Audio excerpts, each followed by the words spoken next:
Unang Korinto, 3 kabanata. Mga kapatid, hindi ko kayo makausap bilang mga taong nagtataglay ng Espiritu. Kailangang kausapin ko kayo bilang mga taong namumuhay pa ayon sa laman at mga sanggol pa sa pananampalataya kay Kristo.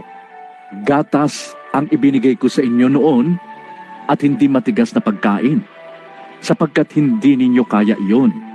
Subalit hanggang ngayon ay hindi pa rin ninyo kaya, sapagkat nananaig pa sa inyo ang laman. Ang inyong pag-iinggitan at pag-aaway-away ay palatandaan na makasanlibutan pa kayo at namumuhay ayon sa laman. Kapag sinasabi ng isa, ako'y kay Pablo, at ng iba, ako'y kay Apolos, hindi ba't palatandaan iyan na kayo'y namumuhay pa ayon sa laman? Sino ba si Apolos? At sino si Pablo? Kami mga lingkod lamang ng Diyos na kinasangkapan niya upang akayin kayo sa pananampalataya kay Kristo. Ginawa lamang ng bawat isa sa amin ang tungkuling ibinigay ng Panginoon. Ako ang nagtanim, si Apolos ang nagdilig, subalit ang Diyos ang nagpatubo at nagpalago. Hindi ang nagtatanim o nagdidilig ang mahalaga, kundi ang Diyos, sapagkat siya ang nagpapatubo at nagpapalago. Ang nagtatanim at ang nagdidilig ay parehong manggagawa lamang, at bawat isa'y tatanggap ng gantimpala ayon sa kanyang pagsisikap. Kami kapwa manggagawa ng Diyos, at kayo ang kanyang bukirin. Kayo rin ay gusali ng Diyos. Ayon sa kagandahang loob ng Diyos sa akin, inilagay ko ang pundasyon tulad ng isang mahusay na tagapagtayo. Iba naman ang nagpapatuloy sa pagtatayo ng gusali.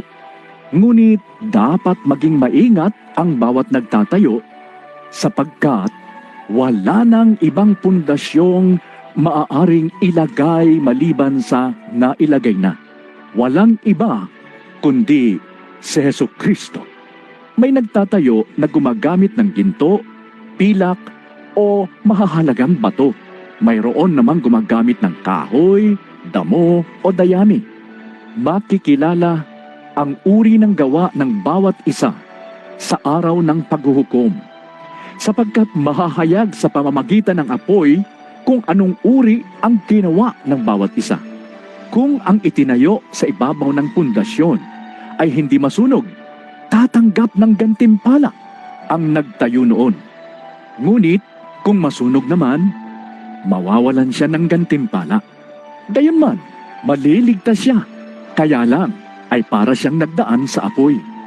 Hindi ba ninyo alam na kayo'y templo ng Diyos at naninirahan sa inyo ang kanyang Espiritu? Paparusahan ng Diyos ang sinumang magwasak ng templo niya, sapagkat banal ang templo ng Diyos at kayo ang templong iyan. Huwag dayain ninuman ang kanyang sarili. Kung may nag-aakalang siya'y matalino ayon sa sanlibutan ito, aminin niyang siya'y mangmang upang maging tunay na marunong. Sapagkat ang karunungan ng sanlibutan ito ay kamangmangan sa paningin ng Diyos. Gaya ng nasusulat, Ginagamit niya ang katusuhan ng mga marurunong para mapitag sila. gayon din, Batid ng Panginoon na ang iniisip ng marurunong ay walang kabuluhan. kaya't huwag ipagmalaki ninuman na siya'y tagasunod ng sinuman, sapagkat ang lahat ay para sa inyo. Si Pablo, si Apolos, at si Pedro ang sanlibutan ito, ang buhay, ang kamatayan, ang kasalukuyan, at ang hinaharap.